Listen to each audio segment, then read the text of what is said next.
So this morning I will be talking about resurrection from the mystery school point of view, from the esoteric point of view, not from the orthodox point of view.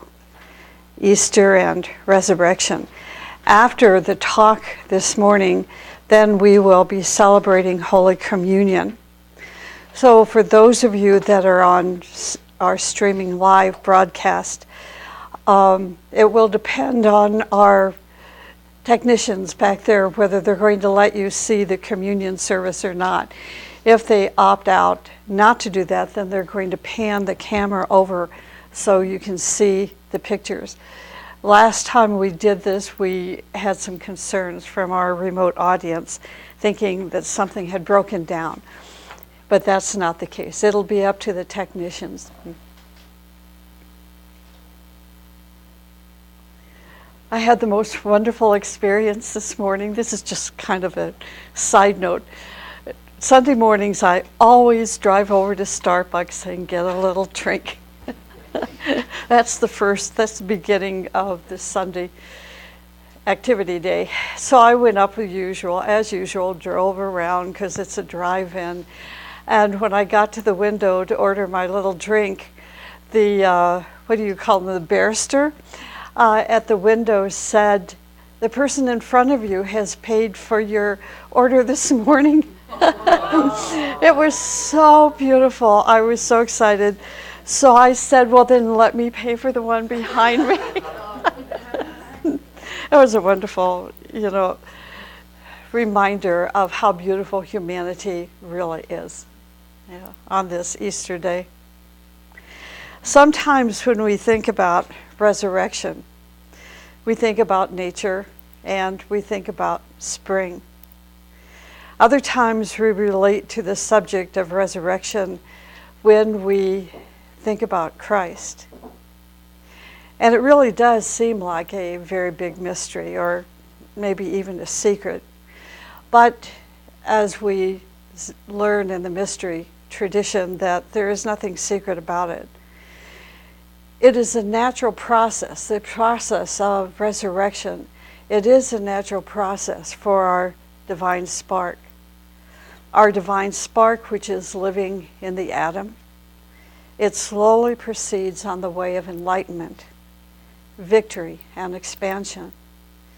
And if you had the opportunity to join in the conference this past week, our Living Ethics annual conference, you really learned about the whole process of the divine spark as it goes from one level to the next, to the next, to the next, and finally on into the fiery world.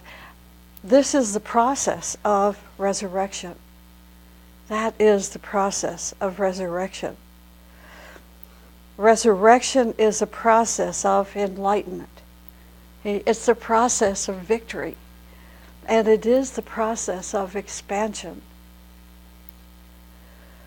Now think of this, that our human soul, the human soul within our bodies is what? It is the nucleus of light. So within almost every human being, there is this nucleus of light. So think about this today as you're thinking about yourself and your divine spark and where you might be on this ladder of advancement and enlightenment.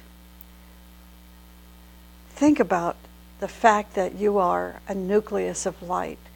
That's why with our visualization exercise this morning, you had an opportunity to take your consciousness out of your physical, emotional, mental bodies and function freely, beyond time and beyond space and beyond the forces of the planet. We are all on the same path. We are a nucleus of the divine. Now, isn't that interesting?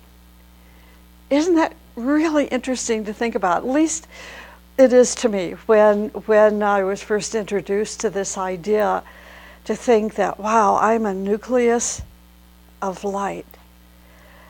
And this means a nucleus of the divine. That was so revolutionary.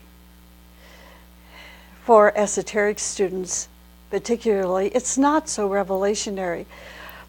But it's also an element that we oftentimes lose sight of because we become so buried in our day-to-day life, our problems, our challenges, our pain and suffering, that pretty soon we become filled with all of those difficulties, and we step outside of the fact that, wait, we are a nucleus of divinity, of concentrated energy. So if we are divine, if this human soul, which is the nucleus of life, is all powerful, then why are we allowing the outer life to control our inner world? This energy, this nucleus of the divine, this concentrated energy that we call the human soul, is trapped in neutrons. Let us say trapped in electrons. So what are they? These electrons, they are our bodies, our physical, emotional, mental, and spatial bodies. I was thinking of the Aries full moon celebration that we celebrated during conference on Wednesday. That really between Wednesday and now, Easter, we are having an opportunity to renew ourselves.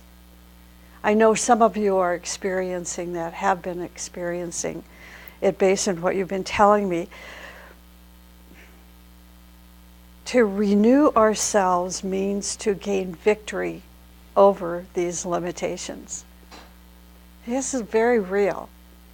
It's very real. But we need to, in making it real, we need to gain power, and we will gain power over our negative thinking, over our sense of hopelessness, over the pain and suffering, and the control of outside influences.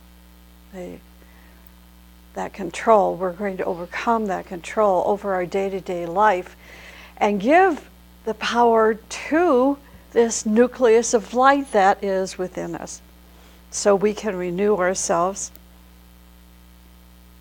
If there is so much power in an atom that it can destroy cities and civilizations, then what about the power within us? If this power is released, it will also destroy, but what is it going to destroy if not our darkness?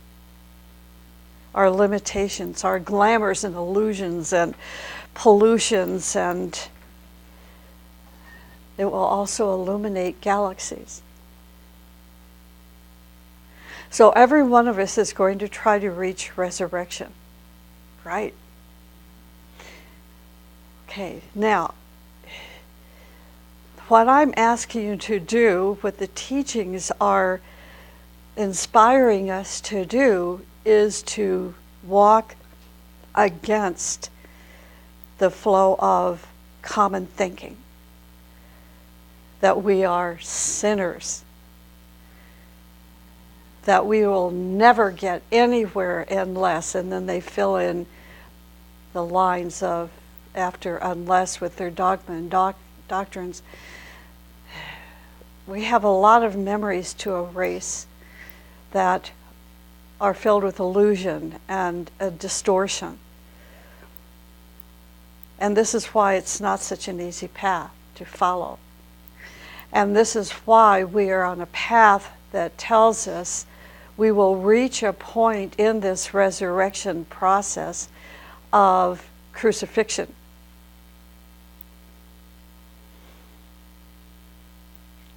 I know, it's like, what?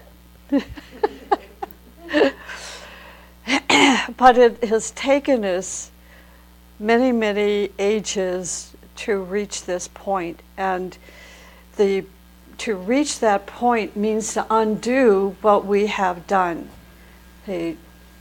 as a soul over these many, many, many ages, where our soul became stuck. And in its stuckness, became glued to the various identities and limitations and darkness and so forth. So now, as this nucleus of light is now advancing, is now moving ahead, now we understand the power that we actually have to unstuck ourselves, right? We really have this kind of power. And at the point that we truly reach resurrection, then to move beyond this stage of initiation, which I will talk about in a few minutes, we must go through an incredible transfiguring process,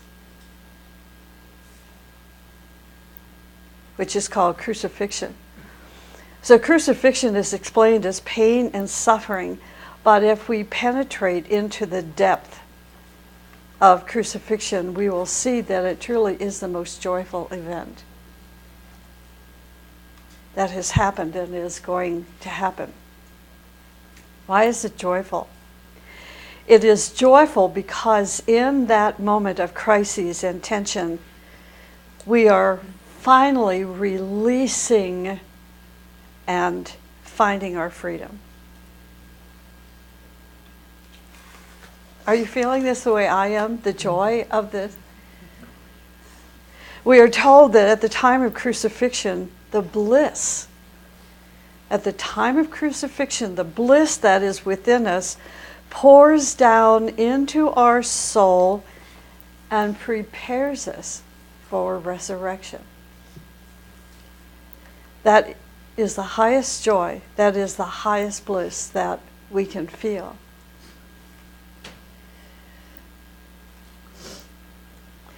We break the limitation in which we are living, and we start a new path of freedom. Well, why not begin today? Hey, we've been through this incredible conference, this fiery energy which gave us the opportunity to break through all these ages of the past experiences for the soul. Why not take the day of resurrection, the day of Easter, and the day between the full moon of Aries and today? And let's find this natural path to our freedom. So how are we going to find this path? You knew that question was going to come. I tried. How are you going to find this path? Well, there are three things that we can do. The first thing we can do is meditation. So meditation leads us to resurrection.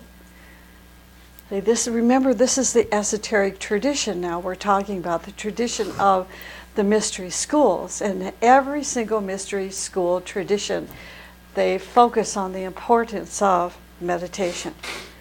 Continuous meditation. Meditation pulls us upward toward the level of resurrection. The second step is service.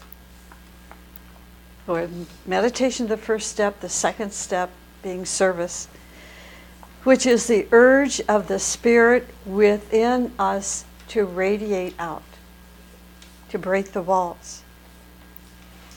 It is like that simple little action this morning of that family in front of me in their car paying for my little Starbucks drink.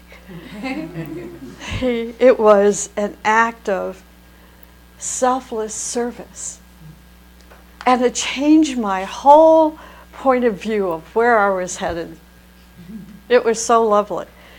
So it's, we don't have to start at the top of the mountain. Wherever we are, whatever level of consciousness we are on, That's where our service begins. Radiates out and breaks the walls. That's what service, true service, does. The third step is creativity.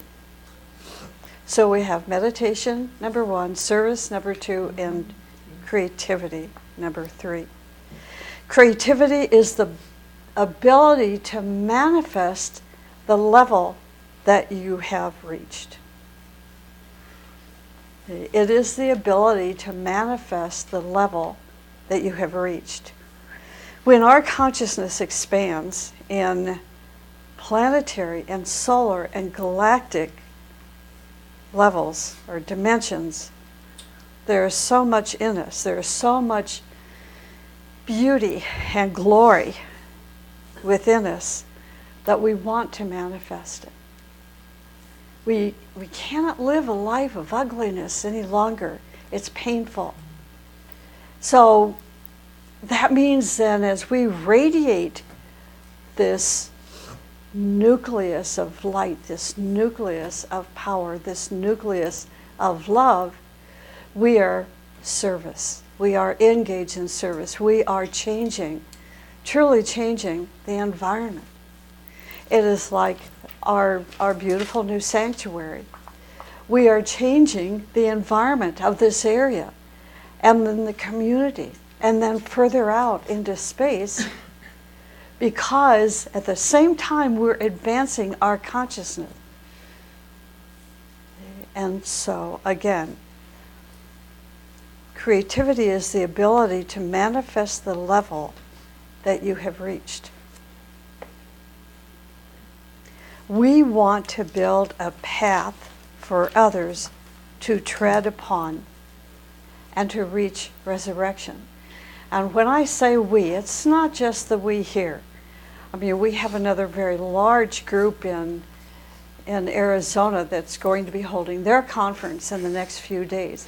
And their conference lasts for about 10 to 14 days, I believe. Their light is going to join our light, or our light will join their light. So this whole period of time, this 30-day period, we are manifesting greater opportunity for not only the whole state of Arizona, but it will radiate out into the country. So there are 3 things: meditation, continuous daily meditation, service, sacrificial service, which is a way that the best that is within us is put into expression, and creativity. These are the ways that we are going to find our freedom and to find this path.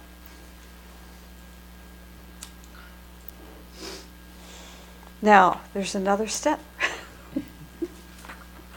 The 4th step is purity.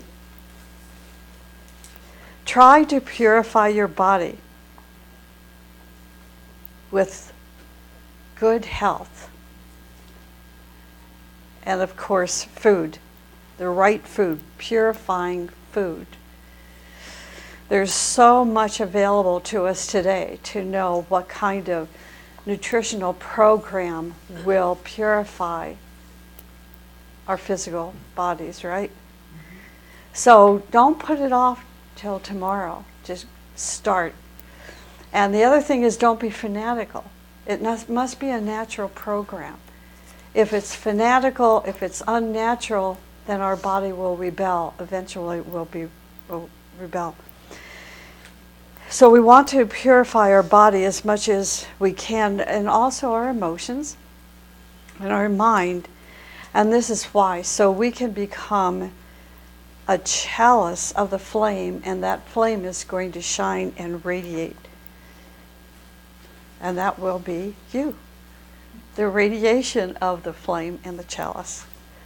When your mind is purified and our brain is awake, then we are stable people who shine and radiate.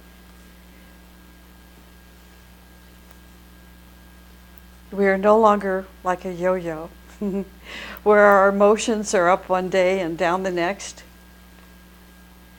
or our mind is positive one day and negative the next, and so forth. We are very stable people. It was not only Christ that has resurrected. Each one of us are going to be resurrected.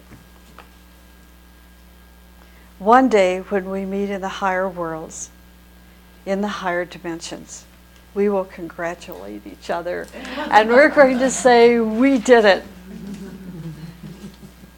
That's our future.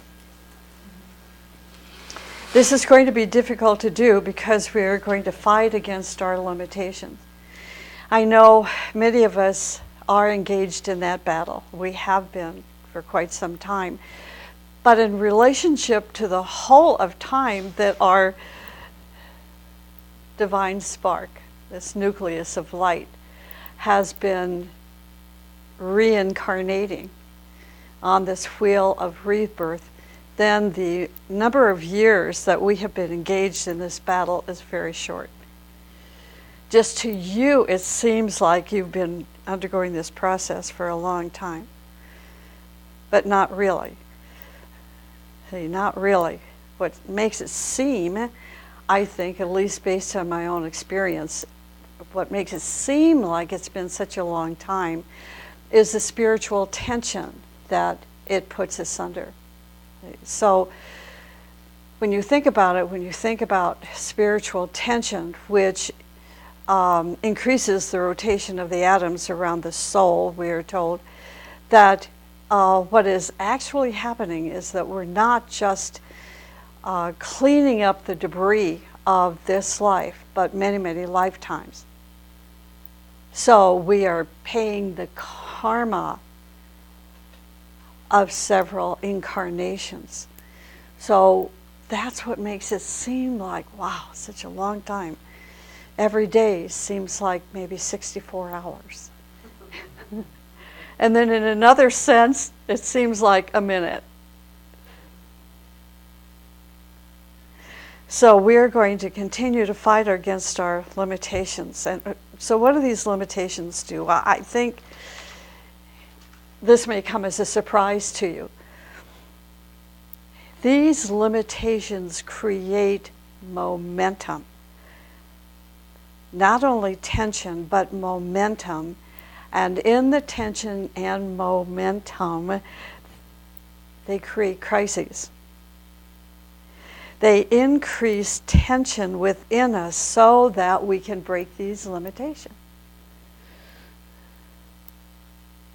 This is why we have a body.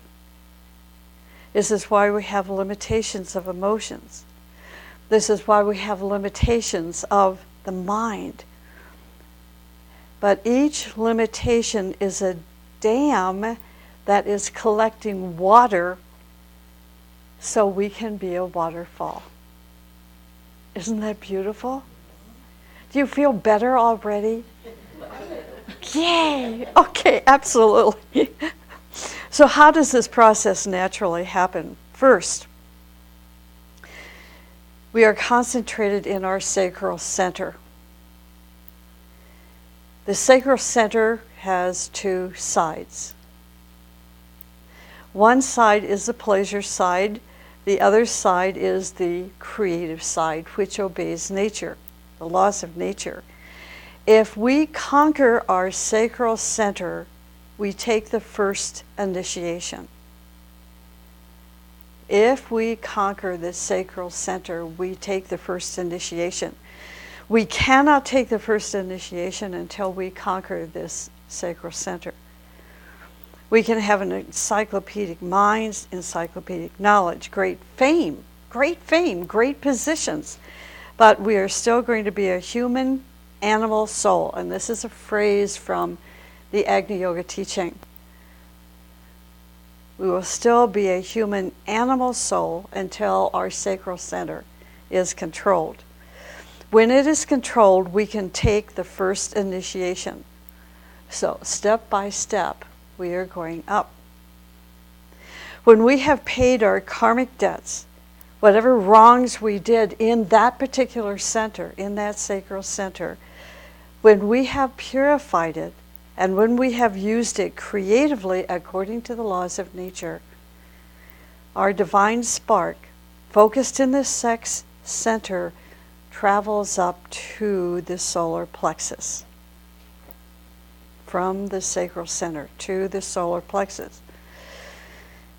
Now, second, so now the spark that has been focused in the sex center travels up to the solar plexus. Okay? Sacral center, solar plexus. In the solar plexus, the spark develops a tremendous amount of hatred or affection. And each side can be extreme. Hatred and affection. If we conquer the negative side of that center by efforts and labor and tension and striving, because of the limitations that evoke these things from us, we take the second initiation. See how simple this is? Right. Now, the first initiation we take on the path of the seventh ray, for those of you studying the rays. The first initiation, as we take control over that sacral center, we do so on the path of the seventh ray. The second initiation takes us on the path of the sixth ray.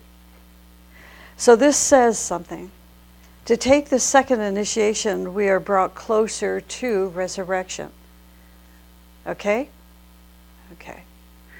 You are going to cultivate a one-pointed devotion to the path. A one-pointed devotion to the path. That's the path of the sixth ray, which is the path of the second initiation.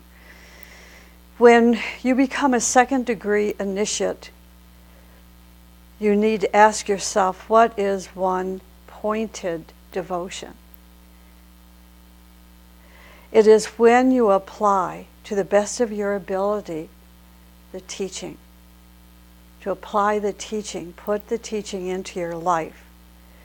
When you have a strong sense of direction and keep to that direction, then you have that one-pointed devotion. And also, it is when you are aligned to the group soul. Now, you see how I'm talking now that this is not the Orthodox understanding of Easter, but the tradition of the wisdom schools.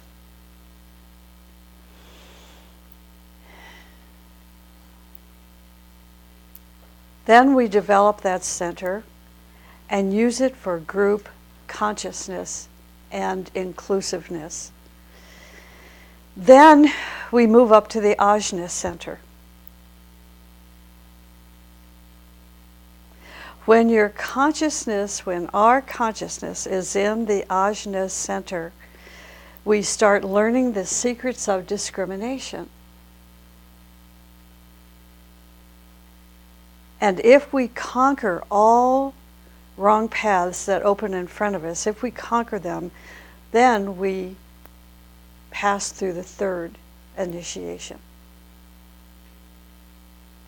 Now, if you're watching this on our YouTube for the first time and you have questions about the rays and questions about the centers, you can contact the office through email, which is on our WMEA World YouTube site, and we'll help direct you to the right books and people and so forth. So the third initiation is taken on the path of the fifth ray. Remember, this is still the path of resurrection. Right. The path of the fifth ray is logic and reasoning and thinking and correctness and accuracy and punctuality. Then the Ajna center opens in such a beautiful way and we become transformed. We can learn here a secret. The transformation and transfiguration is the result of having found our right direction. The right direction. How do you find the right direction?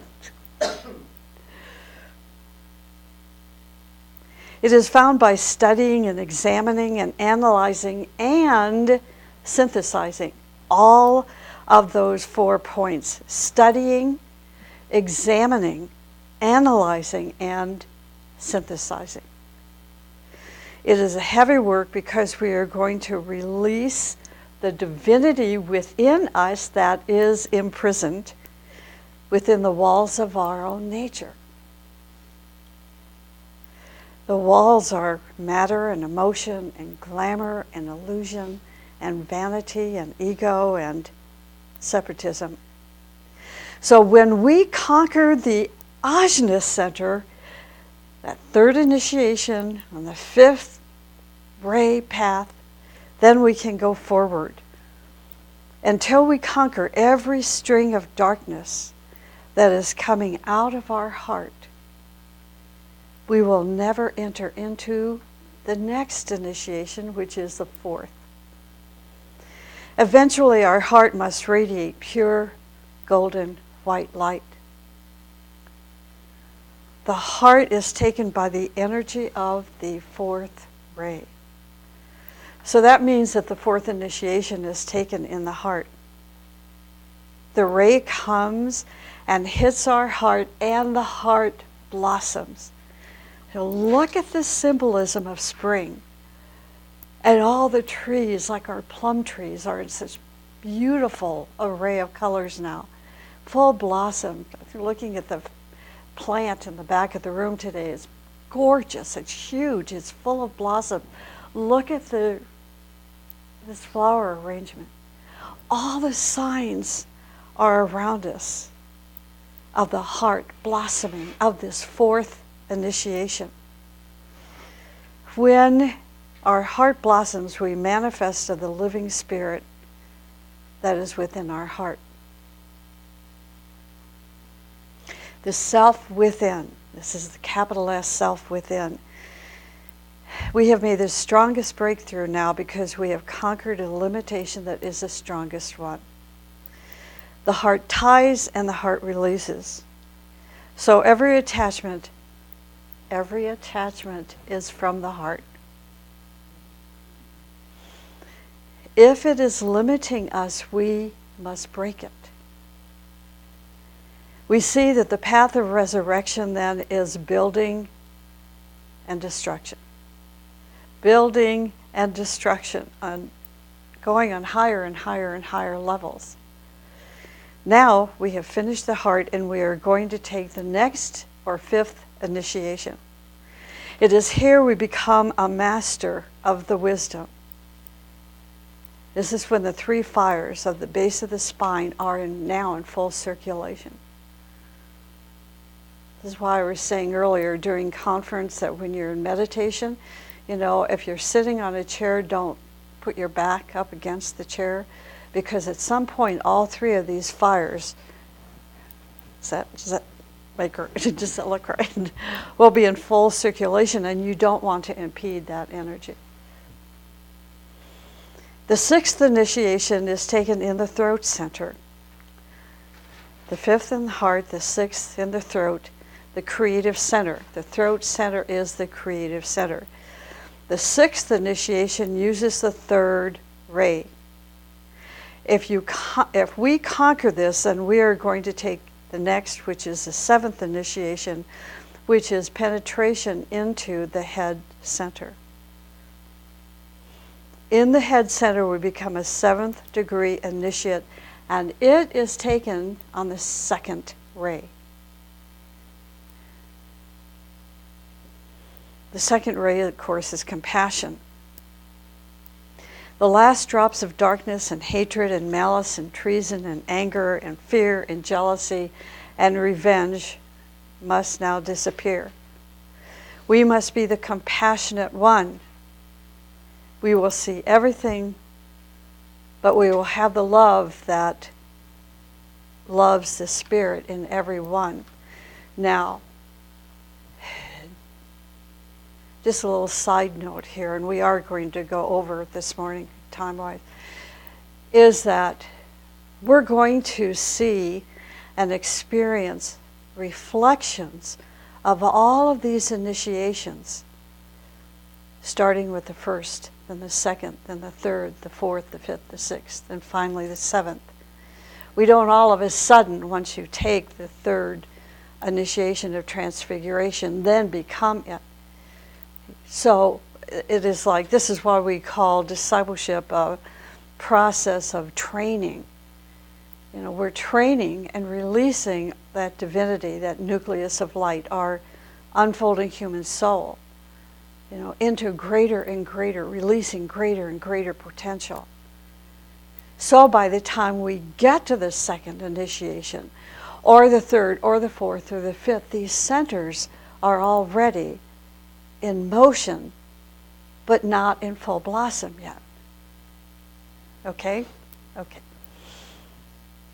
In approaching the seventh initiation, the spirit travels to the top center. And this, for the lack of a better word, the top center is the 1,000-petal lotus. Okay? It is a 1,000-petal lotus. And now we are resurrected. So this is the path of resurrection and initiation.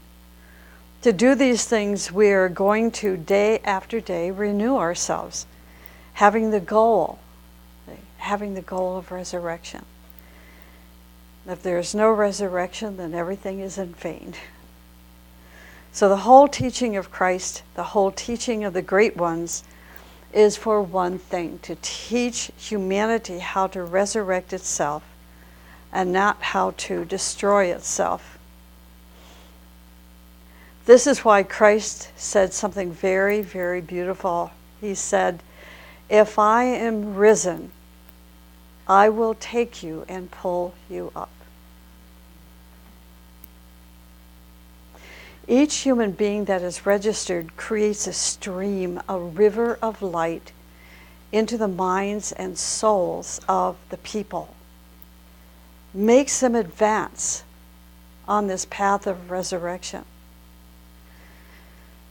But of course we have other games like nightclubs in Las Vegas, and food and drinking and drugs. And these limitations must first be broken. If we do not break them, then what's going to happen?